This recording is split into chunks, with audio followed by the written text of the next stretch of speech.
2 Timóteo capítulo 4, versículo 1, Paulo diz: conjuro-te, pois, diante de Deus. Olha a solenidade. Não foi perante uma congregação como esta, mas diante de Deus e do Senhor Jesus Cristo, que há de julgar os vivos e os mortos na sua vinda e no seu reino. Que pregues a palavra, insistes a tempo e fora de tempo. Versículo 3. Porque virá tempo em que não suportarão a sã doutrina, mas tendo comichão nos ouvidos, amontoarão para si doutores conforme as suas próprias concupiscências. E desviarão os ouvidos da verdade, voltando às fábulas. Mas tu, sê sóbrio em tudo, sofre as aflições, porque, irmãos, estamos vivendo em dias, se nós defendermos essa doutrina, nós vamos sofrer. E Paulo já advertiu a Timóteo há muitos anos atrás quanto a este fato. E diz: mas tu, sê sóbrio em tudo, sofre as aflições, faze a obra de um evangelista, cumpra o teu ministério, porque cada crente tem recebido um ministério da parte de Deus. Muitas vezes nós sabemos o que o outro deveria fazer. Paulo não está a dizer para nós cuidarmos do ministério de outro. Ele diz: cumpra o teu ministério. E que Deus abençoe esta leitura aos nossos corações. Ontem nós começamos a falar da necessidade de defendermos essa doutrina, não é? E falamos sobre várias doutrinas que existem no nosso mundo. E eu gostaria de pedir a paciência dos irmãos para completar essa parte. Eu tinha outra mensagem preparada, não? Sobre essa doutrina e falar um pouco em que consiste essa doutrina, mas não vai dar tempo. Eu decidi que nós vamos ficar só com o primeiro estudo que eu preparei. Eu gostaria de ler com os irmãos em Apocalipse capítulo 2, porque aí lemos de outra doutrina. Essa doutrina existe até o dia de hoje. Apocalipse 2 e versículo 15.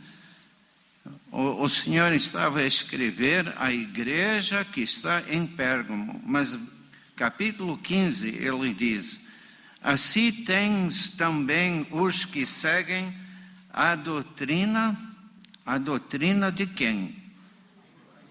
Dos nicolaítas. E note bem o que o Senhor diz: o que eu odeio. É difícil, eu confesso para vocês, é difícil determinar a identificação desse povo. E é mera especulação tentar reconhecê-la. Mas o que vou dizer é que o nome nicolaíta é uma palavra, é um nome composto de duas partes. A primeira parte significa conquistador, o vitorioso. E a segunda parte tem a ver com povo. O que é que podemos aprender desse fato? Havia na igreja de Éfeso, irmãos, aqueles que se diziam apóstolos. E a palavra de Deus, o Senhor Jesus afirma que não eram apóstolos. Usavam este título para fazer o quê? O nome nicolaíta sugere isso. Para dominar a igreja. E para se tornarem superiores. E diz a palavra de Deus que ele abomina aqueles que querem dominar o rebanho do Senhor. Quem é o pastor da igreja? Como é que nós iniciamos a ceia do Senhor hoje? Um só rebanho, um só pastor. Ele é o supremo pastor da igreja. A igreja não é uma monstruosidade, porque não tem 2 ou 3 cabeças. Tem apenas aquele que é o cabeça da igreja. Quem é esta pessoa? Segundo o que Paulo diz em Efésios capítulo 1, quem é esta pessoa? É o Senhor Jesus. E meus irmãos, o Senhor Jesus repreende muitas e muitas vezes aqueles que querem ter posição na igreja, para dominar a igreja, não? E o Senhor repreendeu a igreja em Pérgamo por tolerar tais mestres falsos. A gente podia continuar aqui, porque João cita um homem que ele queria a preeminência. Quem era esta pessoa? Diótrefes. Ele nem recebeu pessoas dignas de confiança como João o apóstolo. Ele proibiu a entrada deles na igreja para ministrar a palavra do Senhor. Sabe, irmãos, na minha adolescência, eu tinha a impressão que quanto mais eu crescia no conhecimento da verdade, em espiritualidade, que eu ia alcançar as bênçãos de Deus, porque Deus guardava as suas bênçãos maiores nas prateleiras de cima. Mas eu descobri através dos anos que não é assim. Deus guarda as melhores bênçãos nas prateleiras de baixo. E Ele honra a humildade. Eu já falei uma vez para os irmãos, numa das igrejas daqui de Uberlândia, que na palavra de Deus, no Novo Testamento, nós lemos de um homem chamado Quarto. O nome significa o quê? 4. Temos um homem chamado Terço, significa terceiro. Temos um irmão chamado Segundos. Segundo. Você vai procurar e procurar, mas não vai achar um homem chamado Primos. Porque quem tem a preeminência na igreja, ou pelo menos deve ter, é quem? É o Senhor, é Jesus Cristo. Nós somos membros do seu corpo, graças a Deus por esse privilégio, mas Ele é o cabeça. Cuidado com a doutrina dos nicolaítas, que exaltam pessoas para ocupar uma posição acima da posição que é reservada para o Senhor Jesus. Quase afundei aqui, né? O peso, pensei que tivéssemos um terremoto aqui em Uberlândia.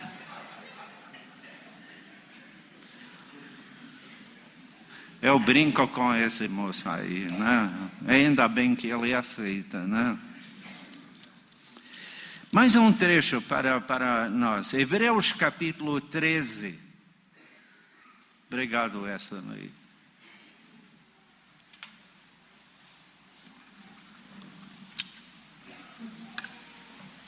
Hebreus capítulo 13.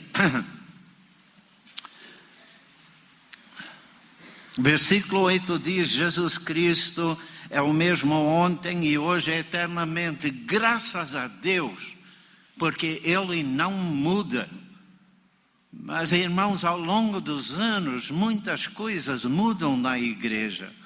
E é por essa razão que o escritor, e não me pergunto o nome do escritor, porque eu não sei. Mas no versículo 9 ele diz: não vos deixeis levar em redor por doutrinas. Como é que ele descreve essas doutrinas? Várias e estranhas. Porque bom é que o coração se fortifica com graça e não com alimentos que de nada aproveitaram aos que a ele se entregam. Eu não quero demorar muito para considerar esses versículos, mas é interessante como o escritor descreve essas doutrinas. Ele diz que são várias, são diversas em caráter, e são muitas, irmãos. E tem uma doutrina para cada gosto. Essa é a ideia. Outro adjetivo que o escritor usa para descrever estas doutrinas é estranhas. E este vocábulo tem a ver com estrangeiro. Quero dizer que muitas doutrinas erradas, diversas, vieram do exterior, mas nem todas. Né? Mas a palavra significa estrangeiro, ou novidade, alheio.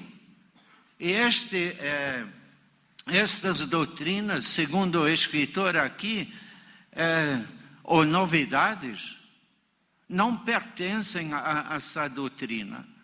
Na verdade, são alienadas da verdade. Não têm base nas Escrituras. E qual deve ser a nossa atitude para com essas doutrinas várias, estranhas, essas doutrinas falsas, estas novidades? Não devemos ser levados por elas, irmãos. E nem devemos levar essas doutrinas para a igreja. Não devemos ensinar estas doutrinas falsas. E eu quero dizer, irmãos, cada dia que se passa, essas doutrinas se multiplicam. Não sei se vocês concordam comigo ou não. E é por essa razão que nós precisamos, e nós vamos ver isso, ser arraigados dentro da palavra de Deus. Mas como é que nós vamos distinguir entre o que é certo e o que é errado? Entre a boa doutrina e a doutrina errada. Vamos voltar para 1 Timóteo e capítulo 4. 1 Timóteo, capítulo 4.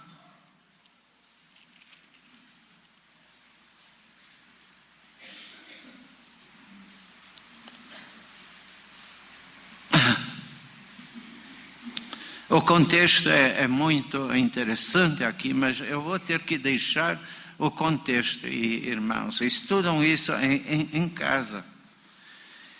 Mas ele diz o seguinte, versículo 5, ele tem falado de abstinência, de casamentos, de alimentos e assim por diante. Mas ele diz aqui, versículo 5, porque pela palavra de Deus e pela oração é santificada. E note bem o que Paulo diz, propondo estas coisas aos irmãos, serás o quê? Bom ministro de Jesus Cristo, criado com as palavras da fé e da boa doutrina que tens seguida. Paulo queria que Timóteo fosse um bom ministro, ou simplesmente um bom servo de Cristo Jesus. Ele não queria que ele servisse o que agradasse aos homens, mas sim o que era do agrado de Cristo Jesus. Irmãos, será que este é o nosso objetivo? Porque muitas vezes nós olhamos por cima do ombro para ver o que a outra igreja está a fazer. Para ver o que fulano está a fazer, qual a atitude de Beltrano, quanto ao procedimento dentro da igreja. Irmãos, o que Deus exige de nós é que nós o sirvamos com pureza de coração. E para ser um bom servo de Jesus Cristo, é imperativo que o servo entregue bom ensino, boa doutrina. Assim seremos bons servos do Senhor. O adjetivo bom aqui significa honesto. Há muitas mentiras circulando, sendo propagadas, né? Há uns anos atrás, um evangelista americano de televisão pediu para as pessoas irem trazerem os caixões, né, com os cadáveres dos seus entes queridos que partiram há umas horas antes, e colocar diante da televisão, e que ele ia ressuscitar essas pessoas. Nenhuma pessoa ressuscitou, irmãos, e foi uma vergonha. Nós temos que ser honestos com a congregação, com a igreja, irmãos, e declarar a boa doutrina. Esta palavra também significa de valor eterno. Muitas coisas que nós ouvimos hoje em dia não têm valor, e menos valor eterno, irmãos. Ele disse aqui há pouco tempo que nós temos que comparecer perante o tribunal de Cristo. Tiago diz: não sejam muitos de vocês mestres da palavra. Por que não?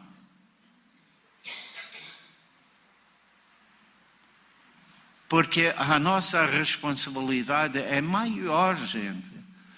E hoje, perante o tribunal de Cristo, eu vou prestar contas a Deus pelo meu ministério no dia de hoje. É por essa razão que as minhas pernas estão a tremer. Vocês acham que é brincadeira entregar uma mensagem, ser bom ministro da palavra de Deus? Porque não é, irmãos. A palavra significa honesto, de valor eterno, íntegro. Não é isto que Paulo disse aos anciãos de Éfeso? Eu entreguei a vocês todo o desígnio de Deus. Era um ensino íntegro, irmãos. Tem muitos pregadores que estão sempre a bater na mesma tecla. Não, irmãos. Nós precisamos estudar toda a palavra de Deus e entregar aos nossos irmãos em Cristo todo o desígnio de Deus. E a outra palavra que sugerido por esta palavra, é bom ou boa, é digno. E sabe, irmãos, o bom ministério traz dignidade à igreja. Conduz aos irmãos a viverem vidas dignas do nome do Senhor Jesus. Eu quero dizer aqui, me custou muito tempo para pensar nisso. E só vai levar um minuto para repetir esta frase na presença de vocês. Mas prestem atenção. O caráter do servo de Deus será manifesto no caráter do seu ministério. Se você quer conhecer o caráter de uma pessoa, prestem atenção ao seu ministério. Porque o caráter do servo será revelado no seu ministério. E vice-versa, irmãos. Porque o caráter do ministério revelará o caráter do ministro.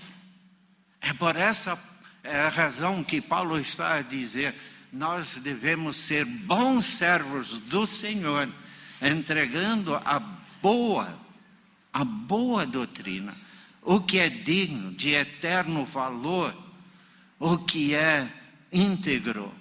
e o que é honesto. Eu peço desculpas, irmãos, mas eu quero voltar para Atos, capítulo 2. Um irmão leu de Atos, eu li ontem, e um irmão leu hoje de manhã, na ceia do Senhor, deste capítulo. Eu quero voltar a este capítulo. Atos, capítulo 2, e versículo 42. Como é que vamos distinguir entre o ensino errado e o que é correto? Aqui, meus irmãos, isso é possível se nós seguirmos a doutrina dos apóstolos.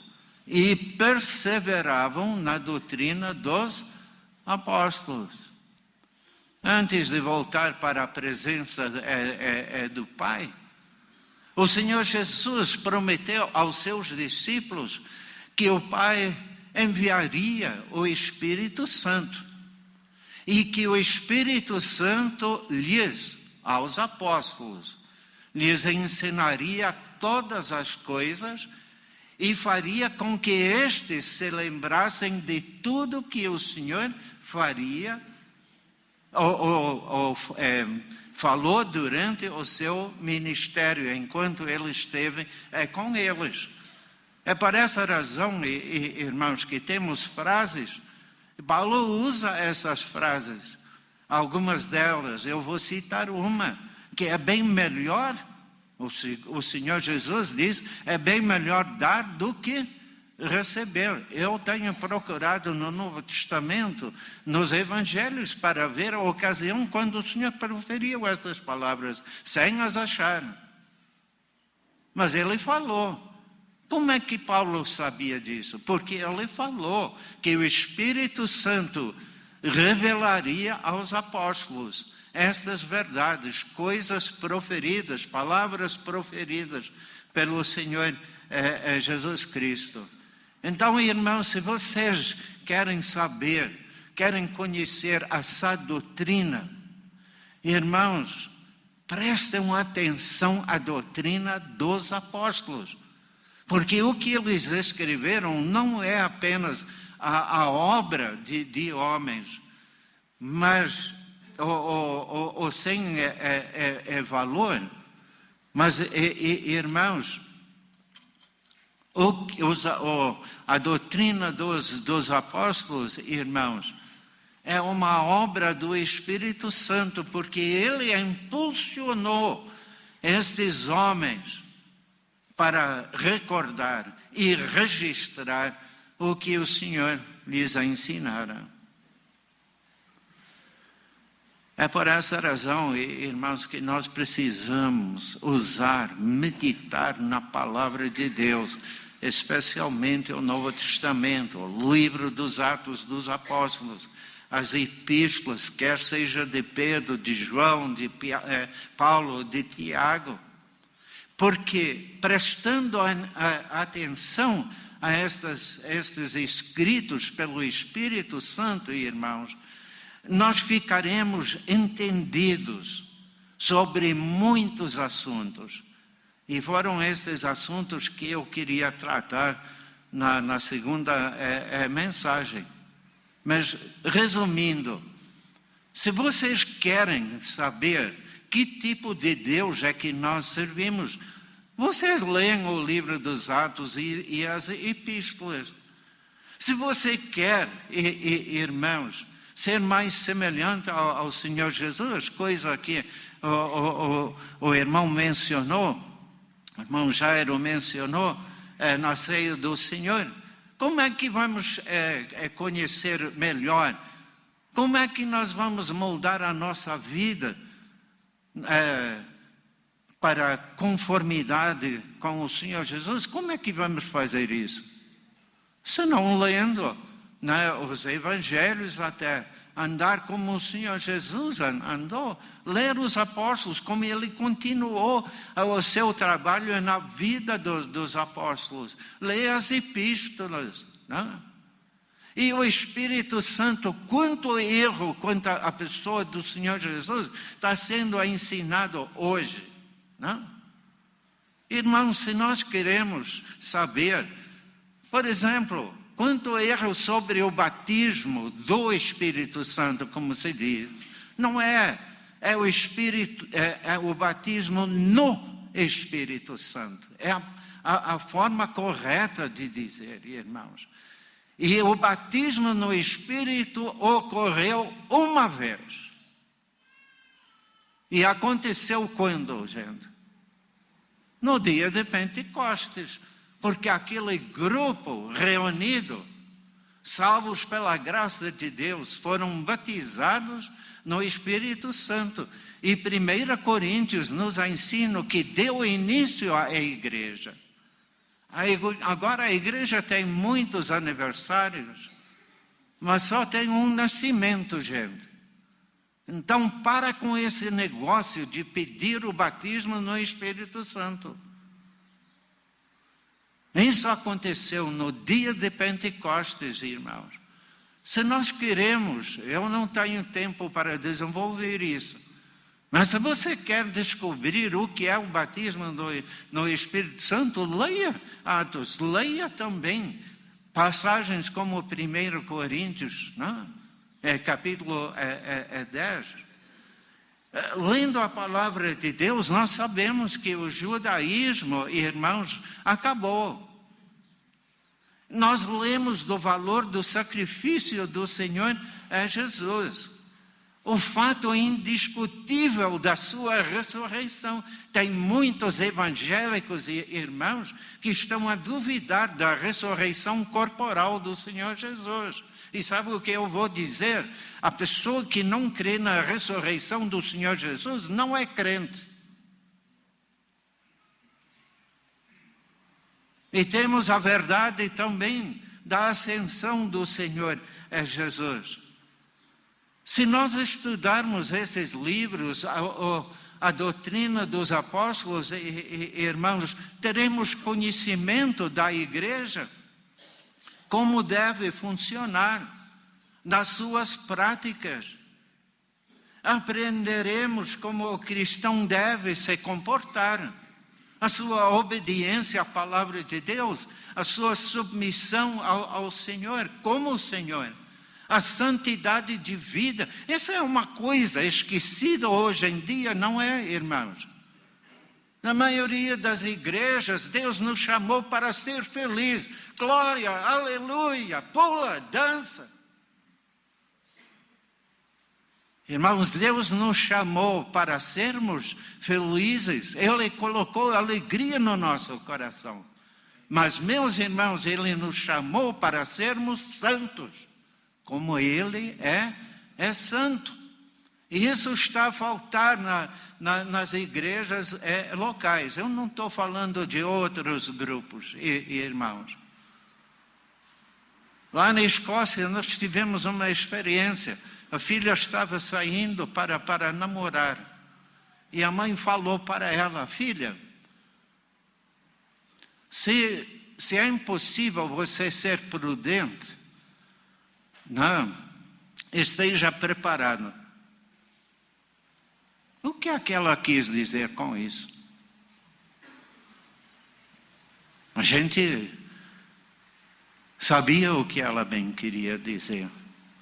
Se é impossível vocês não terem relações sexuais, então usa camisinha. Ou tenha com você a pílula de 24 horas. Conselho de uma mãe crente.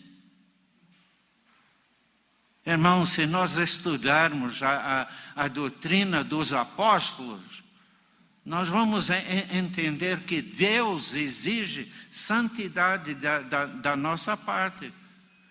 E seguindo essa doutrina também, irmãos, nós entenderemos como a família do crente deve funcionar.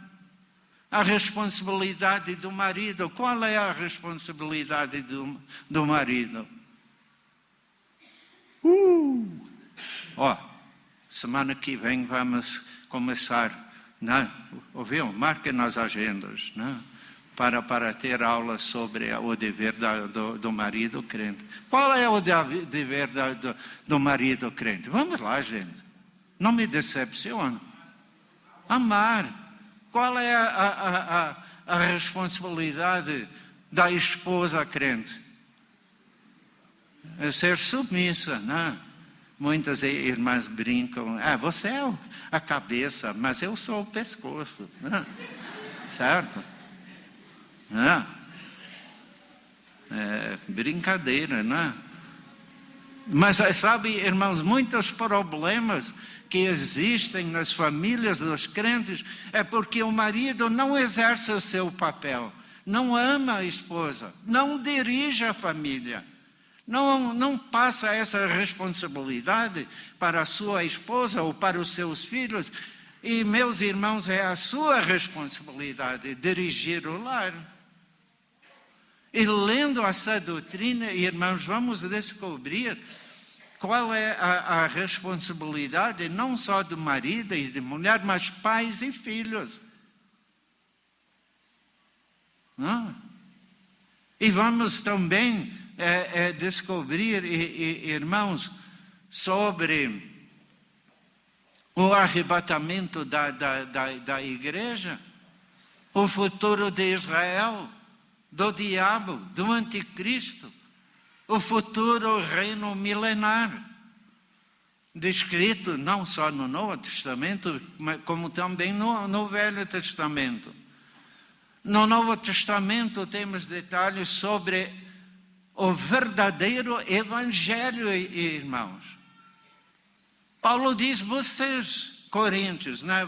Vocês têm extraviado muito dos caminhos do Senhor. Vocês se lembram do evangelho que eu preguei para vocês? Tinha um alicerce sólido, não tinha?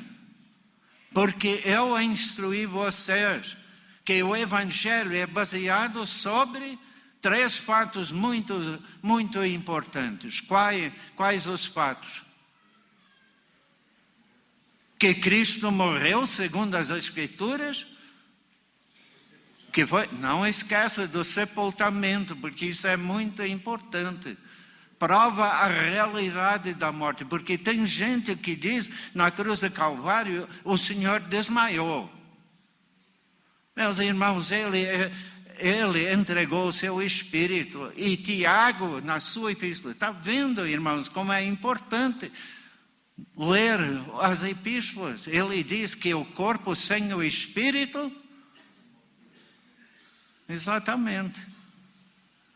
E então, irmãos, ele diz que a sua mensagem foi baseada sobre a morte do Senhor, sobre o seu sepultamento e, em terceiro lugar, sobre a sua ressurreição. A mensagem que nós anunciamos, irmãos, é uma mensagem que tem vida. Não é como as outras mensagens que estão a circular por aí, porque estas religiões são baseadas sobre homens mortos. Testemunhas de Jeová, mormons, os líderes, os fundadores mortos. E os que estão a tomar os seus lugares, em breve, irão para a sepultura, irmãos. Mas o evangelho que nós anunciamos, e devemos anunciar com entusiasmo, é uma mensagem que vibra com vida, porque é baseado sobre o Cristo que morreu, que foi sepultado e que ressuscitou. E o apóstolo Paulo diz que se alguém tiver a ousadia de anunciar outro evangelho, que seja amaldiçoado. E não fui eu que disse isso, foi Paulo. E o Espírito Santo através de Paulo. Eu estou com o olho no relógio, irmãos, fiquem tranquilos. 1 Timóteo, capítulo 1. Eu tenho mencionado várias vezes, irmãos, essa palavra sã, mas é uma palavra que Paulo usa. Eu vou ler duas ocasiões. 1 Timóteo, capítulo 1.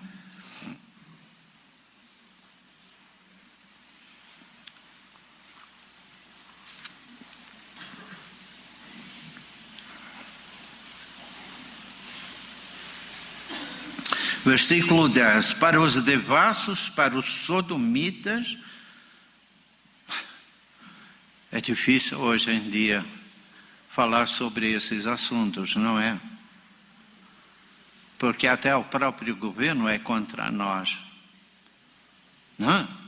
Faça um comentário sobre este grupo de pessoas, pregar sobre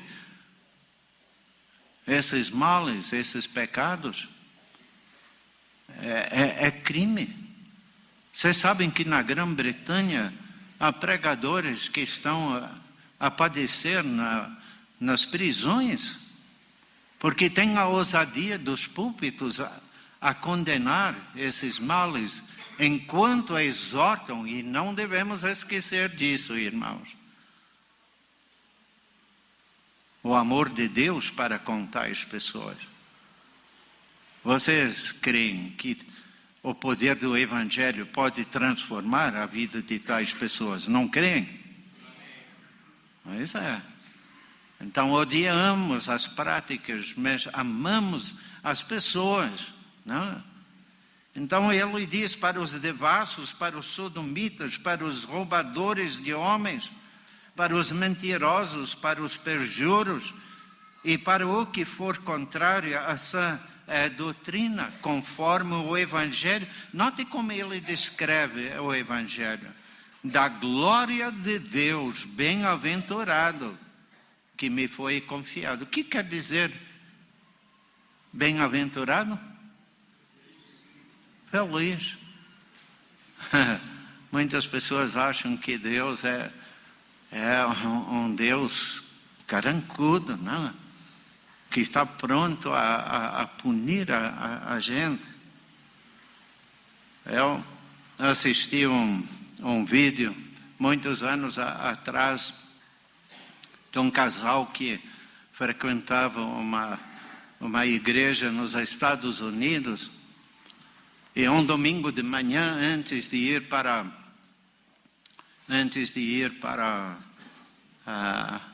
reunir com os irmãos, ela falou para a família: senta aqui. E o marido ficou olhando: você também, senta aí. Não? Ela falou: eu quero falar uma coisa para vocês hoje, eu estou falando seriamente. Eu estou cansado de pessoas saindo logo no início da reunião para visitar, ia dizer casa de banho, mas o banheiro, não estou em Portugal, né? O banheiro, isso tem que parar. E ela começou com mais um: está ouvindo? Para a segunda: está ouvindo? Sim, senhora. Terceira: sim, senhora. Quando chegou para o marido, ele já estava fazendo sinal. Chegaram lá para a reunião, sentaram, cantaram um hino, houve oração. Segundo o hino, ele virou para ela e falou: eu tenho que ir. Ela olhou para ele: você ouviu o que eu disse hoje de manhã? Não, mas eu tenho que ir.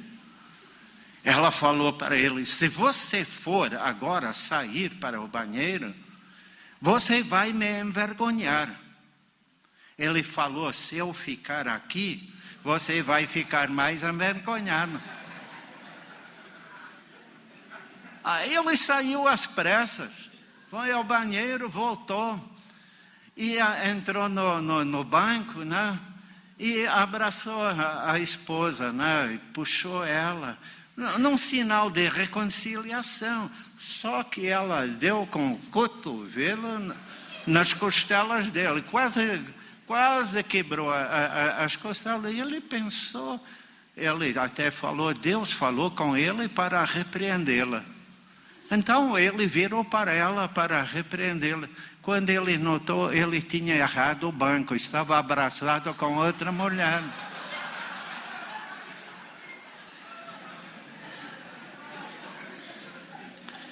E esse homem disse: o que você acha que foi Deus estava fazendo lá? Não. Oh, isso está acontecendo na minha casa, não pode ser pó. Não, ele disse, eu penso que Deus estava dizendo: oh, anjos, vem cá. Eu criei esse homem, mas ele é um doido, não? O nosso Deus é um Deus feliz, gente, não? Mas, irmãos, é um Deus de glória. E nós temos que lembrar disso.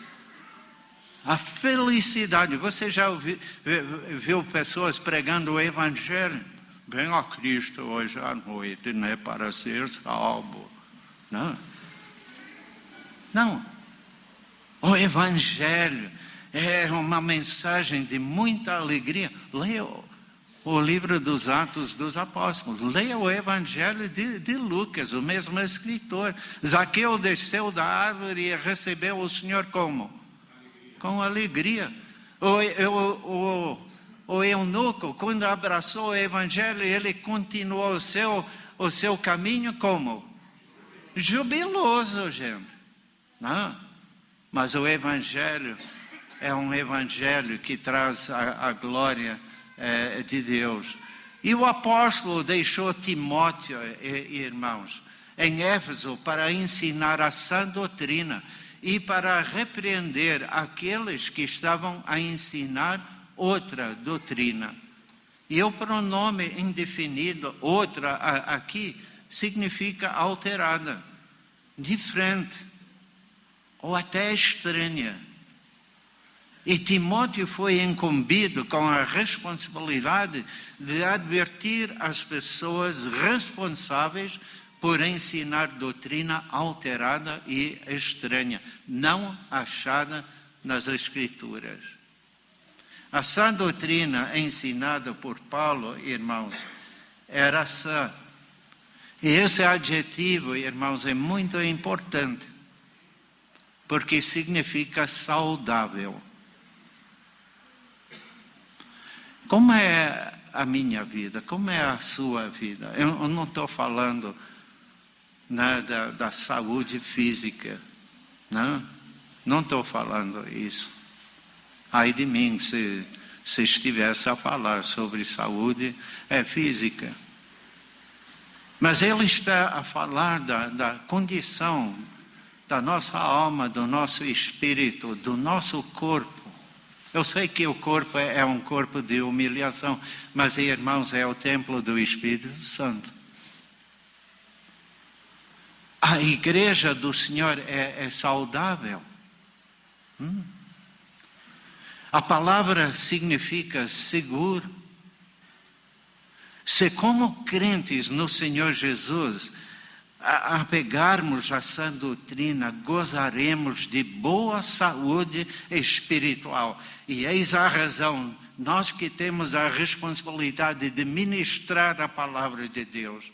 Vocês que são anciãos, ou a palavra que está mais na moda, presbíteros, eis a responsabilidade, irmãos, de transmitir essa doutrina sã, essa doutrina saudável, para que tenhamos igrejas saudáveis. E a palavra também inclui outro significado, é seguro. Irmãos, se nós queremos que as igrejas sejam igrejas seguras, então nós temos que apegar-nos a essa doutrina, vivermos vidas exemplares e puros, para tenhamos essa segurança e não desviarmos dos caminhos do Senhor. Eu quero terminar lendo mais um versículo. Paulo ainda escrevendo a Timóteo, 2 Timóteo, capítulo 3 e versículo 10. 2 Timóteo, capítulo 3 e versículo 10. Esse mexeu muito comigo.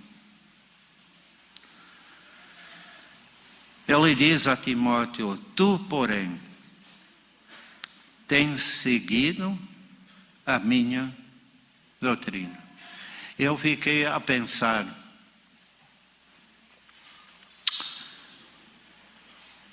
se outros têm seguido a minha doutrina, onde estão hoje? Qual a sua condição espiritual? Ele diz, tu, porém, tens seguido a minha doutrina, mas não parou aí.